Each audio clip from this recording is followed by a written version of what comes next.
किल्ला मानला जाणाऱ्या राजापूर येथील शिवसेनेच्या ठाकरे गटाचे माजी आमदार राजन साळवी यांनी अखेर पक्षप्रमुख उद्धव ठाकरे यांची साथ का सोडली आहे? त्यांनी ठाण्यात उपमुख्यमंत्री एकनाथ शिंदे यांच्या नेतृत्वाखाली शिवसेनेत अधिकृत प्रवेश केला आहे. राजन साळवी हे पराभूत झाल्याने पक्ष नेतृत्वाविरोधात नाराज झाले होते. त्यांनी मातोश्रीवरील बैठकीत आपल्या पराभवाला थेट शिवसेना नेते माजी खासदार विनायक राऊत यांनाच जबाबदार धरले होते.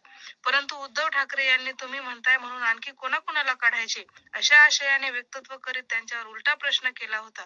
त्यामुळे अखेर नाराज होत त्यांनी आणि भाजपात जायचा प्रयत्न केला, परंतु तेथून प्रतिसाद न मिळाल्याने गुरुवारी सायंकाळी अखेर